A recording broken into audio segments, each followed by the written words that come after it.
Bonjour à tous, alors aujourd'hui je vous propose un exercice pour les premières spécialités maths. C'est un exemple type d'un sujet des épreuves donc communes de fin d'année. On est sur la fonction, vous voyez, exponentielle, donc intéressant. La fonction qu'on va étudier aujourd'hui a pour expression 2x plus 1 exponentielle x. On vous donne ici sa courbe, une tangente au point d'abscisse 0. Et donc on va parler de dérivée, de tableau de signes et d'équations réduites de tangente. On est parti. On regarde rapidement sur GeoGebra la courbe, la voici. Donc on la reconnaît. Là, on a juste ici un repère qui a été un petit peu changé. Il n'est pas orthonormal, celui qu'on vous propose. Donc ouais, il suffit de dilater un petit peu les verticales pour retrouver la forme qu'on a ici. Voilà. Et la tangente, elle a l'air d'être correcte. Voilà. Donc on est parti. Première question.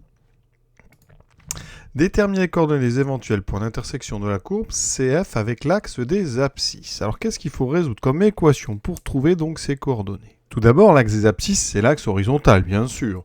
Donc ici, il semble qu'on ait une intersection par ici, donc en moins 0,4, quelque chose comme ça.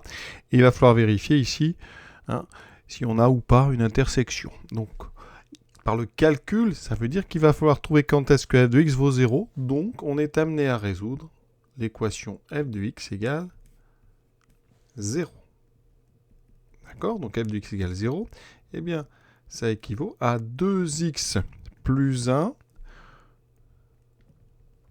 fois exponentielle x égale à 0. Ceci est une équation produit nul parce qu'à gauche on a un produit, à droite on a 0. Donc on sait que c'est nul si et seulement si l'un des deux facteurs est nul. Donc ça nous donne 2x plus 1 égale 0 ou exponentielle x égale 0. Alors 2x plus 1 égale 0, ça c'est facile, ça fait x égale moins 1 demi. Donc on retrouve graphiquement ce qu'on avait eu comme impression.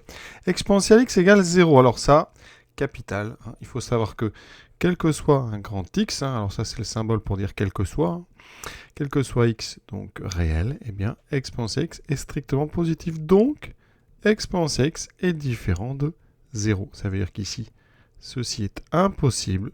Et on a donc qu'une seule solution. Alors attention, on n'a pas fini, parce qu'on vous donne les coordonnées des éventuels points. Donc on a une solution à notre équation, ça fait une abscisse. Il va falloir maintenant donner l'ordonnée. Alors c'est facile, parce on cherche l'intersection avec les axes des abscisses. Donc ici, on a un point d'intersection.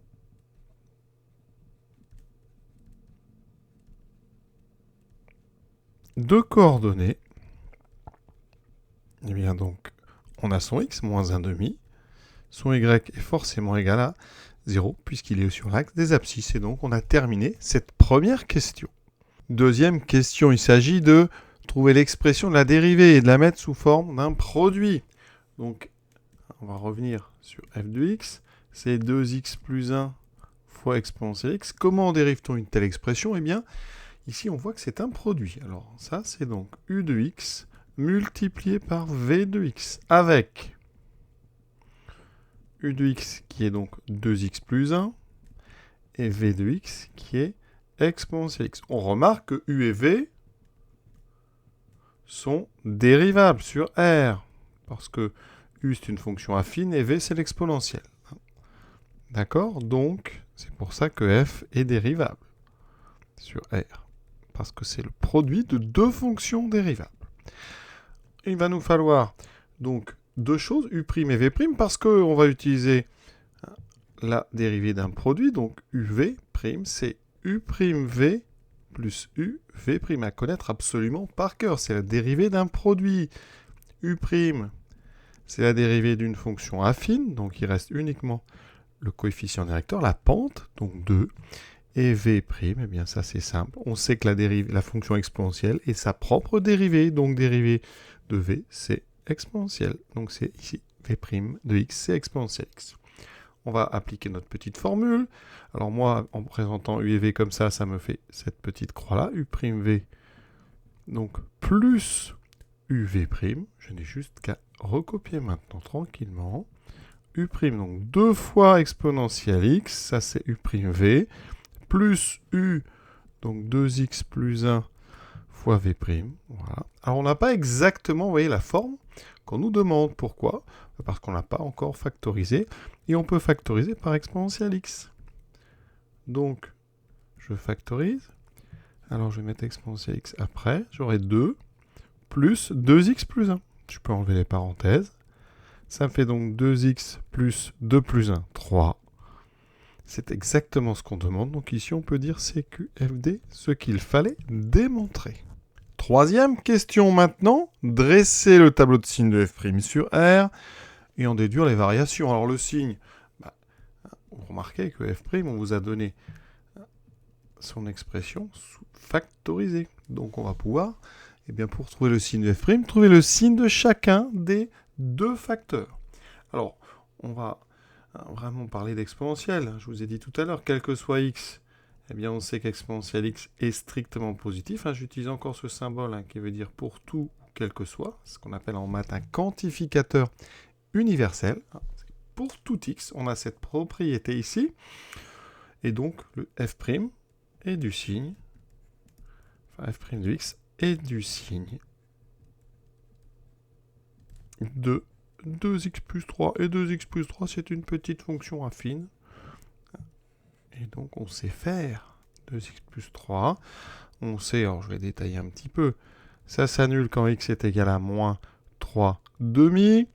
C'est une fonction affine qui est croissante parce que sa pente c'est 2, donc le signe, ça sera donc moins plus.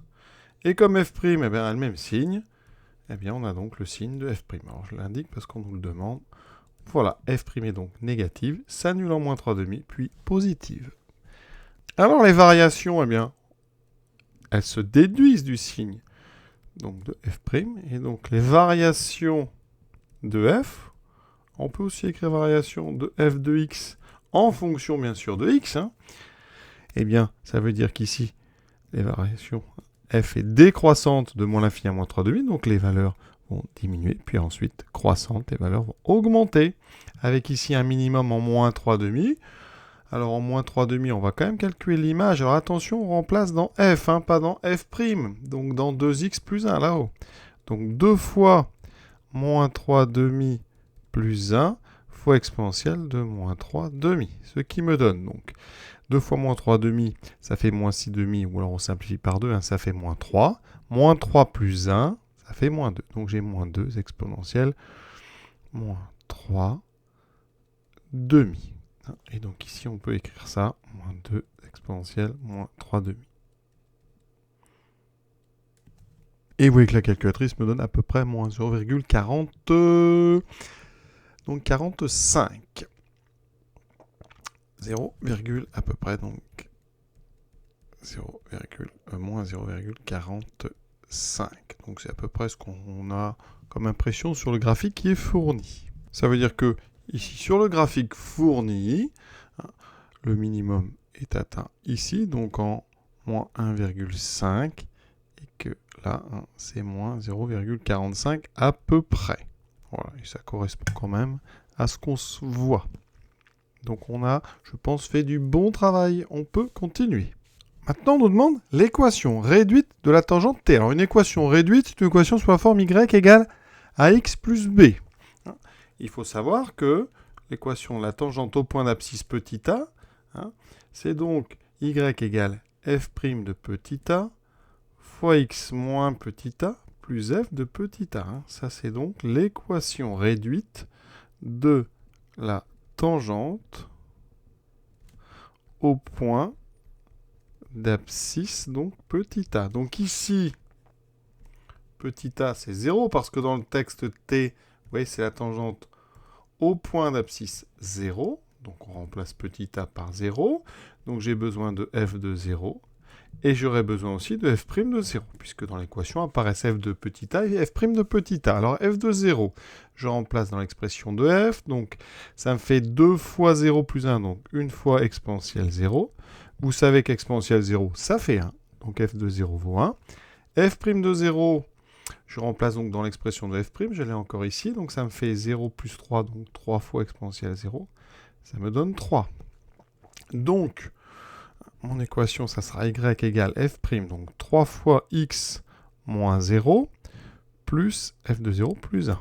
Conclusion, la tangente. Alors, vous écrivez t, 2 points, y égale, et on fait 3x plus 1. Il faut faire très attention à bien présenter cette partie. Souvent, les élèves oublient le y égale, rédigent un petit peu n'importe comment. On doit conclure en mettant t, 2 points, y égale 3x plus 1. Et à chaque fois, vos équations doivent avoir deux membres. Un gauche, un droite, et on ne fait pas comme ça à la suite égal, égal, égal. Il faut vraiment rédiger ça de façon très structurée et toujours en gardant des équations, donc avec deux membres. Et on conclut avec ces deux petits points. Et en lisant, ça veut dire t a pour équation y égale 3x plus 1.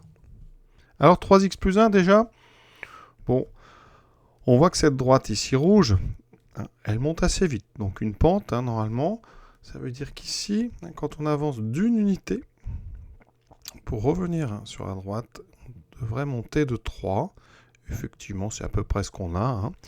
Et ici, elle passe par le point de coordonnée 0,1. Son ordonnée d'origine, c'est 1. Donc c'est bien du 3x plus 1. Le plus 1, c'est cette ordonnée d'origine qu'on peut lire ici. Donc ça a l'air de coïncider avec le graphique. Question 4 petit b. Alors déjà, c'est une question 4 petit b, donc ça a certainement un lien avec 4 petit a. Effectivement, vous voyez que dans l'équation du côté droit ici, on a 3x plus 1. Donc c'est rassurant parce qu'ici, on avait trouvé y égale 3x plus 1.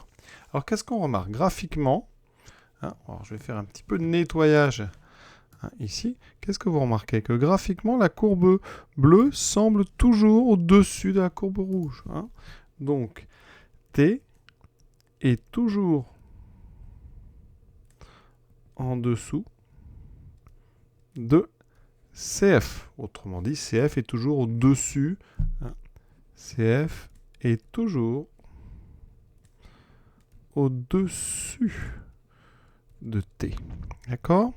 Et vu que T est la tangente au point d'abscisse 0, on sait que T et CF se coupent donc au point de tangence, donc au point, alors je vais l'appeler A, de coordonnées 0, 1. D'accord? Eh bien, forcément, ça veut dire que f de x, donc pour tout x, ce fameux symbole, donc pour tout x appartenant à R, f de x est donc supérieur ou égal à, eh bien, 3x plus 1. 3x plus 1, c'est finalement l'expression de la fonction dont la courbe t serait la courbe représentative. Donc ici, effectivement, c'est lié au fait que la courbe de f est au-dessus, toujours, de la courbe rouge. Ça veut dire qu'au niveau de chaque abscisse, dès que vous placez quelque part, si vous regardez verticalement, eh bien la courbe rouge est plus basse que la courbe bleue. Voilà. Voilà, eh bien cet exercice est à présent terminé. J'espère que vous avez tout compris. Je vous souhaite une bonne fin de journée à tous. À bientôt.